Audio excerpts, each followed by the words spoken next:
I now call on our Chair of the Day, Stephen Lake, to take over the meeting and further introduce our guest speaker. Thank you, Stephen.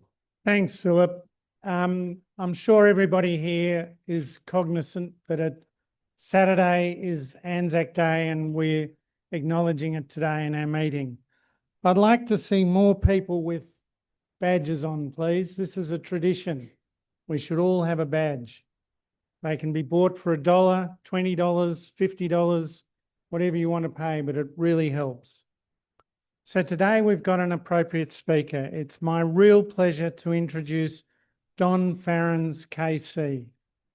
Don is widely known as a distinguished barrister, King's Counsel, and more recently as an author. Today he's stepping away from the courtroom and taking us back a century to the mud, chaos, and courage of the Western Front. His talk today, World War I, Life on the Western Front, a stretcher bearer's perspective, is going to look at the war through a lens we don't often hear about. He's going to talk about the ordinary people who carried the wounded out of unimaginable conditions, often under fire, often in front of the front line, and with no medals in mind, just duty and humanity. Don combines rigorous historical research with a gifted storyteller's touch, and I suspect that today's talk will be both moving and thought-provoking. Please join me in welcoming Don Farrands KC. Stephen asked me to lean into the microphone and I'm going to lean in even closer to the topic. Thank you for inviting me. I wish to thank Peter Davis, who approached me to give this talk, and Bernie for bringing me up here. That was great. I should say Stephen's great-grandfather was a doctor on the Western Front, and so he's going to correct me throughout my speech. Also, I think Carol may have some insights from the American War experience, which I'll just touch on. But may I first ask you to reflect on the victims of the unnecessary and appalling conflicts present in Ukraine and the Middle East. May peace be with the victims of those horrendous battles and wars. In the next 30 minutes, maybe 20 minutes, I'm going to put you into the life of a stretcher bearer on the Western Front and other places, explore the medical developments the war brought about, which were truly remarkable, and then continue the life of stretcher bearers into World War II and into the present day. In the course of that, I'm going to touch on the life of my grandfather, Nelson Ferguson, who was a stretcher bearer, and you will be truly astonished at the workload of that man. We know that there were endless humble men and women in the Great War, and they were often doing the work that kept the war going by keeping soldiers alive and putting them back into the front or repatriating them. And I'll be talking a little bit about that. So what's the history of the stretcher bearer? When was the first stretcher bearer? That's quite a fascinating question. If we look at the 19th century, armies had no systematic means of moving men from the battlefield. They used to just stay there. It's true that aristocrats would be taken out first, but otherwise, what we would call mates would put wounded soldiers on their shields or tip them into a blanket and drag them off the field. Now, that practice was discouraged by the leadership of the military because obviously if you were able-bodied and you took an injured person off the field, that means you're not fighting. But eventually, of course, Napoleon came along and he created the first organised stretcher bearing.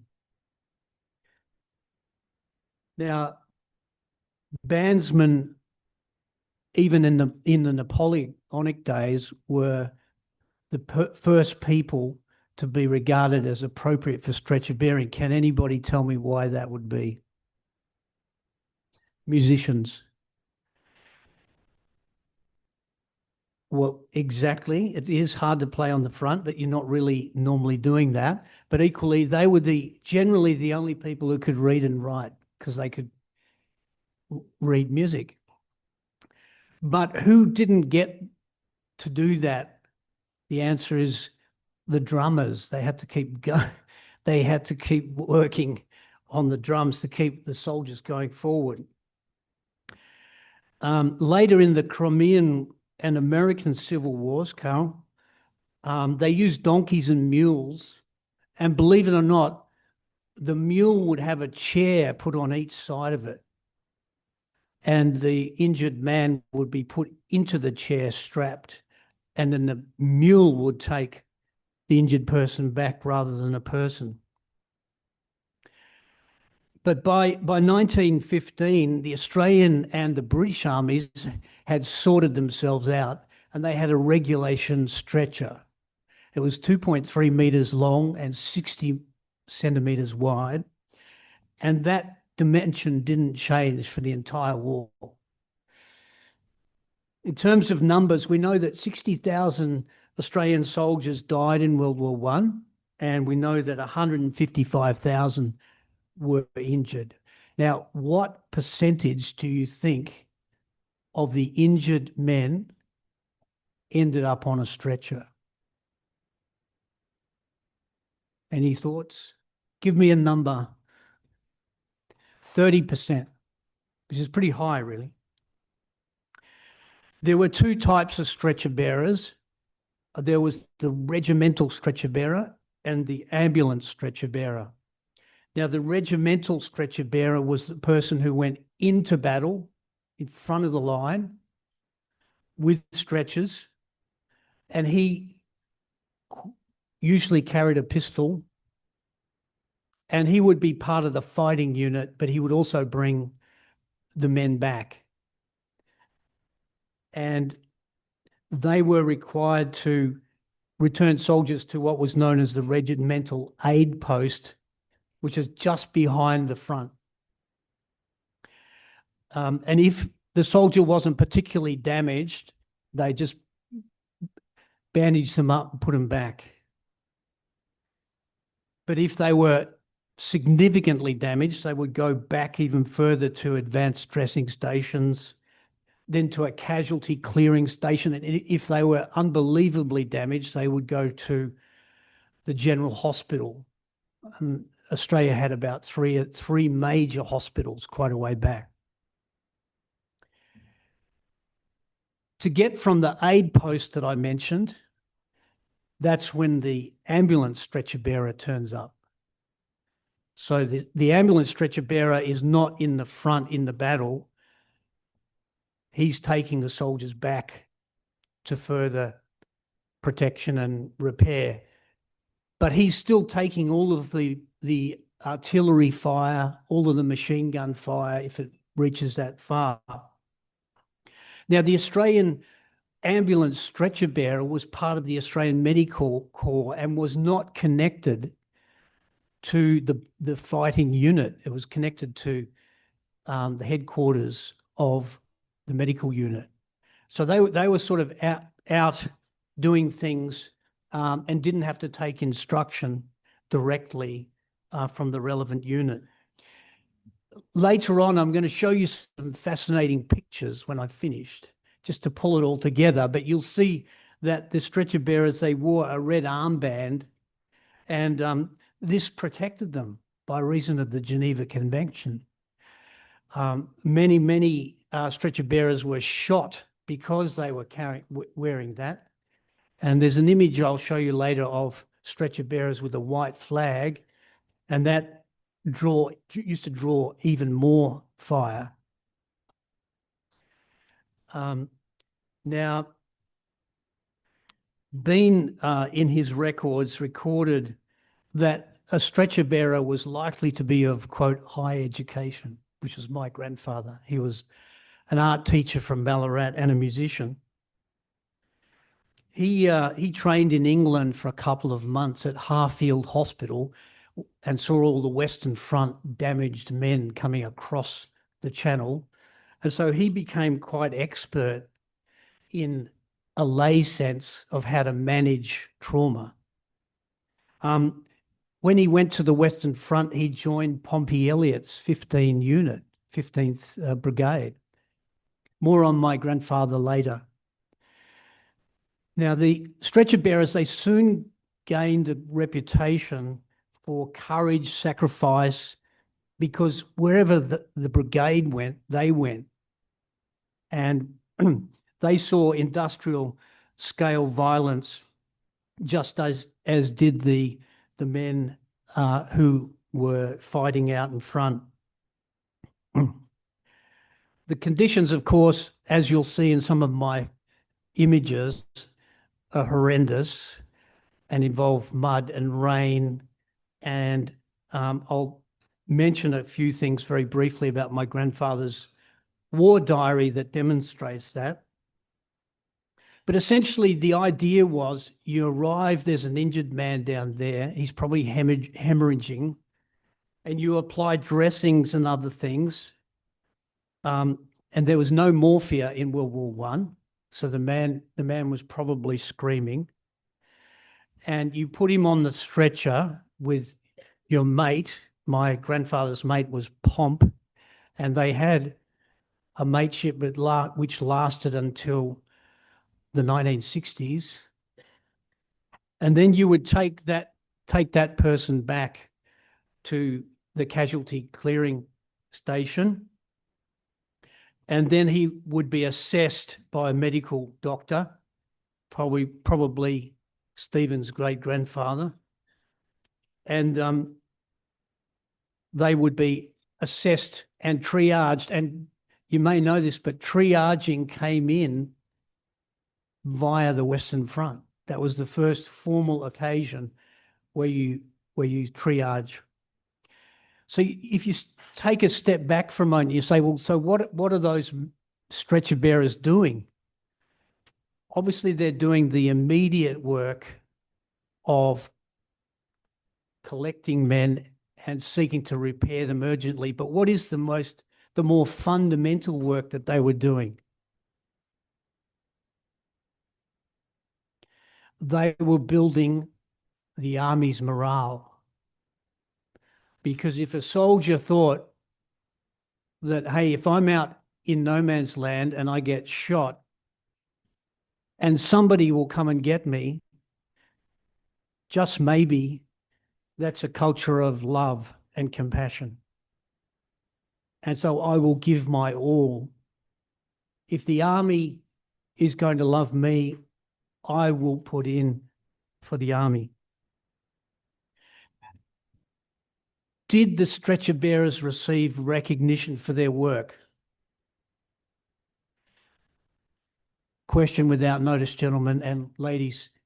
Has an Australian stretcher bearer ever received a VC? Kevin's saying no, and he is correct. They have received a number of awards, but the British High Command declared in August 1916 that gallantry in life-saving was not a necessary and appropriate condition for the awarding of a VC. And that remained the case for the balance of the war. Now, soldiers, even back then, of course, soldiers had the golden hour. If you didn't get to them within 1 hour and do something with them, they were probably going to die. And even when they were able to be reached, large numbers of them suffered from intense later infections because there was no penicillin, no antibiotics. Let's look at what medical breakthroughs happened as a result of World War I or during World War I. We had There were no blood transfusions when the war started, no antibiotics, no access to X-rays, no understanding of infection control of any serious degree. All of those things came in because of the Great War and during the Great War.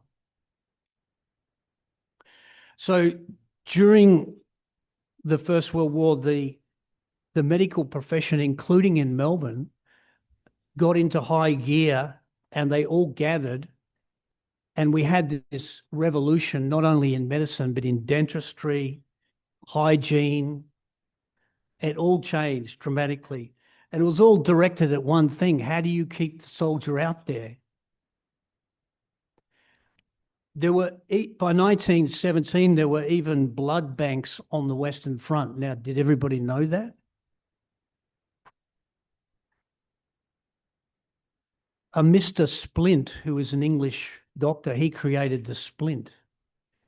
And it reduced mortality rates on the Western Front from 80% for broken legs down to 20% just during the war.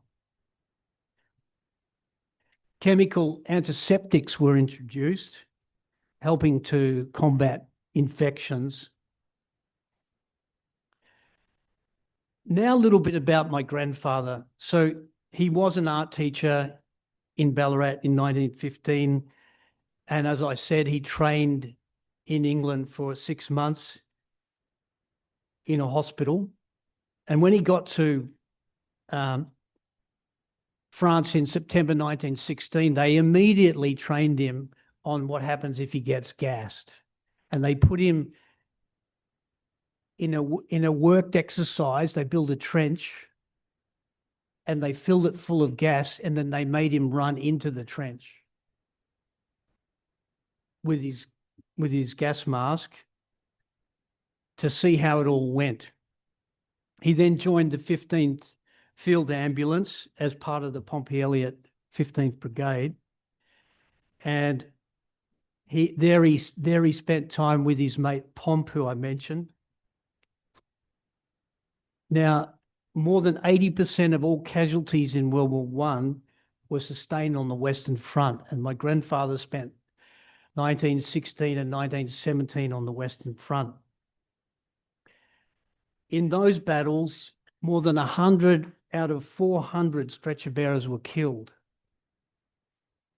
My grandfather went on to fight at Polygon Wood Battle, September 17, Passchendaele, October 17, and at Villa Bretonneux, which is north of Paris. Now, I just want to spend a quick moment on the Villa Bretonneux battle. It was there that the Germans embedded the surrounding area of Villa Bretonneux with mustard gas. And my grandfather was there, and he received, I know this because I've read his diary, he received a direct instruction while doing stretcher bearing to take off his mask, his gas mask. And the idea was that the regiment thought that there was no gas around, and therefore the carries would be quicker. But they didn't know that the mustard gas was sitting low under the knees of the soldiers and invisible.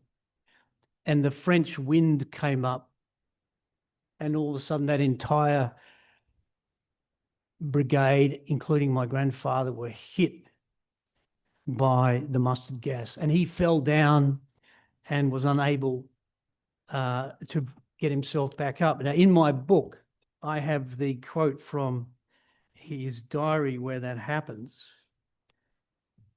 May I read it to you?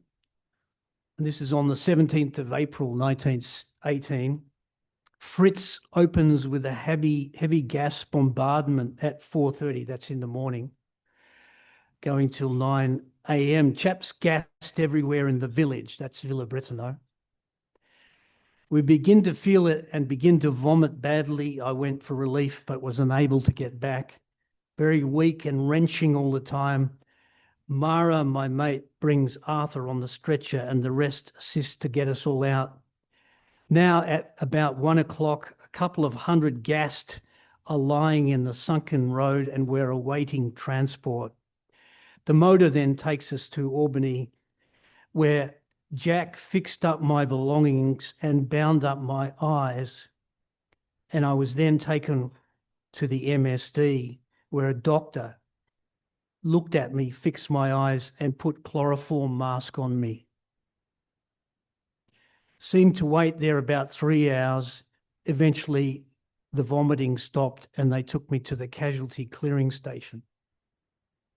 So there you have it, a direct universal experience of the horrendous nature of war. Thank you. In my grandfather's post-war life, he experienced heavy trauma with lungs and eyes, and but in 1967 he received a corneal transplant and had his sight restored. He was a truly remarkable man, but he was just one of hundreds and hundreds of stretcher bearers who gave selflessly. If I could just finish now briefly by way of update. So the stretcher bearer in World War II was also an essential part of the army, but it had been scaled back very heavily because the nature of war had changed so dramatically. And there were about 7,000 soldiers who were stretchered in World War II. Is the stretcher bearer a known role today? The answer is no. There's no such thing as in the Australian Army per se as a stretcher bearer. The stretcher bearer is part of a more intensely trained medical expert group. They will do stretcher bearing, but the uniqueness and the history of the stretcher bearer has gone. Now, if Stephen will just give me 1 second, will everyone here give me 1 minute to just want to show some images very, very quickly, so as to bring all this together, if I may. So that's my grandfather, and I'm hoping this will all come together. I'm hoping I can move it. Joe, how are we going here? Yeah, I tried the arrows. Try that. Oh, yeah. So here we have the December 1914, the Melbourne being very excited about going to war. I wanted to show you this. These are the nurses from Melbourne. Can you believe that image? Truly staggering. Here's my grandfather's band, just to prove he was in the band. There's a very famous photo of the band going through battle. Quite an amazing photo. This image was taken by my grandfather in Harefield Hospital in England. Looks horrendous, doesn't it? So was that one. Now, amazingly, this is a man from Melbourne University who's testing and experimenting with gas masks. Melbourne University, 1917. Anybody seen that image before? This is my grandfather on the left, and just to prove it, you can see see the badge? There he is in a sunken road on the Western Front. That's his diary, although he had lots of other diaries that I used. This gives you an impression of the sort of battles that he would have seen and did see. And there's an image of the soldiers with their gas masks. This is a stretcher bearer group at Bullecourt on the Western Front. That's a British set of stretcher bearers. Now, this one's quite fascinating. This is at Pozieres, 1917. And you recall I mentioned the white flags, okay? So there they are coming out of battle. They are so out in the open, getting picked off by the German snipers. This is a truly amazing photo because my grandfather's diary has him standing on that road on that day the photo was taken. So I know he was on that road. Obviously, there's a lot of work going on. This is on that same road. This is a shot of the men who had been gassed at Villa Brittano. My grandfather's not in the image, but that is the actual day. This is a photo he took of the hospital back from the front. That's a sketch he made. He was a talented artist. And there's a pillbox. Here's an image he drew of a burial on the Western Front. You've all been to Villa Brittano. I've wanted to finish with that same image, which is quite intense and incredible, that these men would exit the battlefield serving themselves above their own safety. And if I may respectfully tie that into Rotary, that we are talking about service above self, and the stretcher bearer is the epitome of that. It's been a great pleasure to talk to you. Don Bernie McIntosh. Just wondering, is it true that you've actually got a book here for sale? Oh. and if so, how much might it be? The proceeds of sale go to the Fred Hollows Foundation for obvious reasons. So if you do wish to buy a copy of the book, it's meticulously researched, and it'll be available down there. It'd be a pleasure to talk to you about it. But yes, it is available.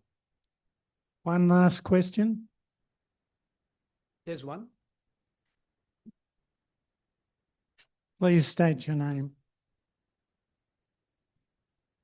Mimi Watts, Shaka.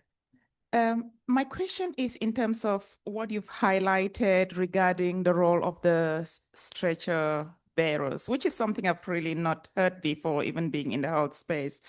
And it's really insightful to actually look at those images, because it brings, reality to what we are confronting today in the world. Yes. Because from a distance, we can talk about it, but looking at those images. And over the period as you wrote the book and read through your father's diaries, did you ever have that moment that you said, war is not something that we should be looking at? So we celebrate and we, respect the service and them laying their lives for us. But now living in a world where it's almost that we should be glorifying war. But when you see these images, it really brings it home how dangerous it is to everybody who is in the front, on the front line. Thank you. Yes, thank you. I can only say that if you had been to the 4 major war battles from July 1916 to April 1918, you have seen more trauma in your life than probably anyone ever would.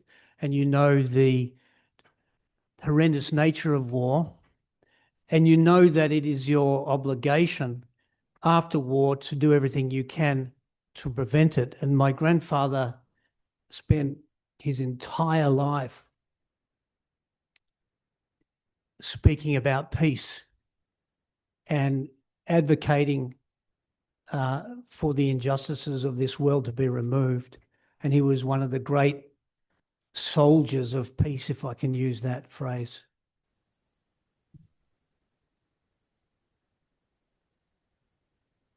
On behalf of the club, we would like to acknowledge your talk today with an Australian-made gift from Phil Endersby, one of our members.